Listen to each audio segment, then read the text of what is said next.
नमस्कार दोस्तों, स्वागत है आपका इकोनॉमिक्स क्लासेस में। एक बार फिर से आप सबों के बीच उपस्थित हूँ इकोनॉमिक्स से संबंधित एक ऐसे प्रश्नों को लेकर जो हमेशा एग्जाम में आते रहता है। हमने पिछले वीडियो में कई बार पढ़ा है आर्थिक विकास तथा मौद्रिक विकास के बारे में। आर्थिक विकास क्या होता है, मौद्रिक विकास क्या होता है। अर्थव्यवस्था के विकास के दो प्रकार हैं, आर्थिक विकास तथा मौद्रिक विकास। अब आर्थिक विकास को मापने वाले कौन कौन से सूचकांक होते हैं, कैसे मापा जाता है, इसके बारे में हम आज जानेंगे। तो आइए जानते हैं आर्थिक विकास का माप एवं सूचकांक।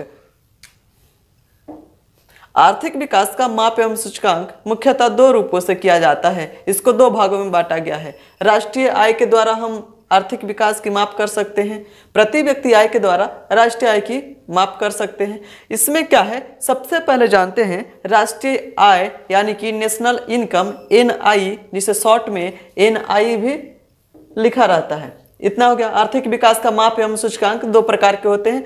दो प्रकार से हम आर्थिक विकास को माप सकते हैं, राष्ट्रीय आय के द्वारा, प्रति व्यक्ति आय के द्वारा। अब जानते हैं राष्ट्रीय आय यानी कि नेशनल इनकम क्या होता है। राष्ट्रीय आय को आर्थिक विकास का एक प्रमुख सूचक माना जाता है। किसी देश में एक वर्ष की अवधि में उत्पादित सभी वस्तुओं एवं सेवाओं के मौद्रिक मूल्य के योग को राष्ट्रीय आय कहा जाता है।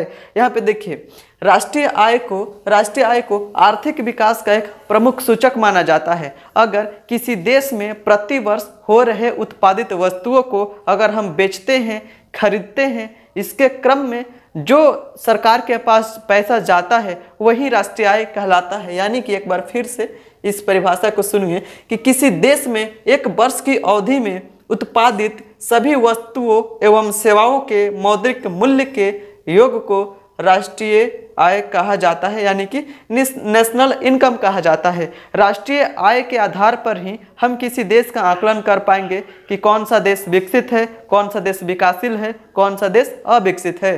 तो आइए जानते हैं कि विकासशील देश किसे कहेंगे और विकसित देश किसे कहेंगे। जिस देश का राष्ट्रीय आय यानी कि नेशनल इनकम ज़्यादा होगा वह विकसित देश होगा, तथा जिस देशों में राष्ट्रीय आय कम होगा उसे विकासशील देश कहा जाएगा। यानी कि धीरे धीरे अगर राष्ट्रीय आय में वृद्धि हो रही है तो विकासशील देश होगा। जैसा कि आप सबको पता है कि विकसित देशों में ब्रिटेन, अमेरिका, जापान, फ्रांस जैसे देश आते हैं, तथा विकासशील देशों में भारत, पाकिस्तान, बांग्लादेश, श्रीलंका जैसे देश आते हैं। तो इतना समझ गए राष्ट्रीय आय क्या होता है। आर्थिक आय को आर्थिक विकास का एक प्रमुख सूचक माना जाता है, यानी कि राष्ट्रीय आय को आर्थिक विकास का एक प्रमुख सूचक माना जाता है। इतना याद रखिएगा।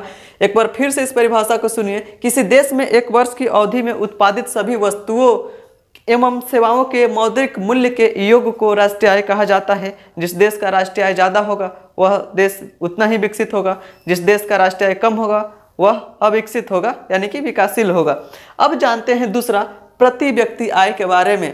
प्रति व्यक्ति आय को हम लोग इंग्लिश में पर कैपिटा इनकम कहते हैं, यानी कि PCI, इसे शॉर्ट में PCI भी कह सकते हैं। एग्जाम में कंफ्यूज करने के लिए बोलता है कि PCI क्या है। अगर अर्थशास्त्र के अंतर्गत PCI टॉपिक दिया है तो समझ जाइए कि वो प्रति व्यक्ति आय के बारे में पूछना चाहता है।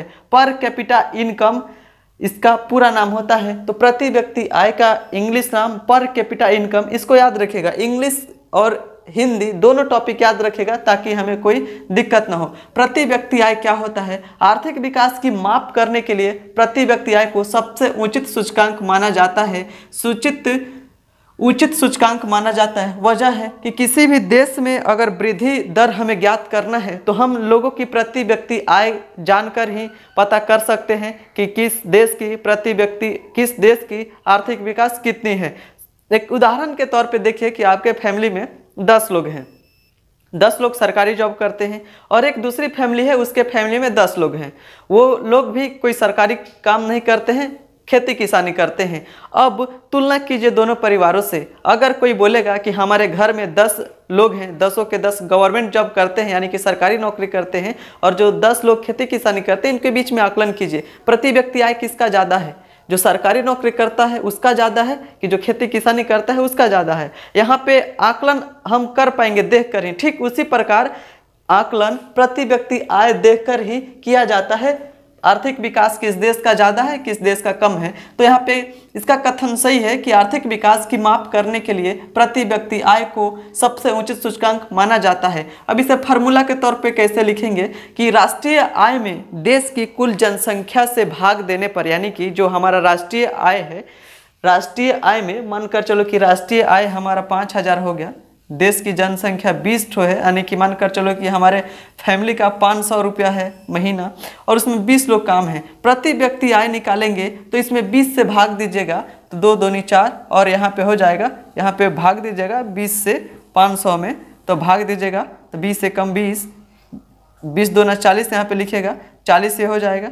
अब इसमें से 5 में से 1 गया 1 और ये 25 रुपया प्रति व्यक्ति आय का इनकम है 20 लोगों में। तो ठीक उसी प्रकार राष्ट्रीय आय में देश की कुल जनसंख्या से भाग देने पर जो भागफल आता है, यानी कि जो भागफल प्राप्त होता है, उसे प्रति व्यक्ति आय कहते हैं, यानी कि पर कैपिटा इनकम कहते हैं। अब इसे सूत्र में कैसे लिखेंगे, प्रति व्यक्ति आय, ध्यान से सुनेगा, प्रति व्यक्ति आय यानी कि per capita income equal to national income बटे total population of the country, यानी कि हिंदी में एक बार सुनिए कि प्रति व्यक्ति आय बराबर राष्ट्रीय आय बटे देश की कुल जनसंख्या। इसे इंग्लिश में आप कैसे लिखेगा, पर कैपिटा इनकम यानी कि PCI equal to national income बटे total population of the country.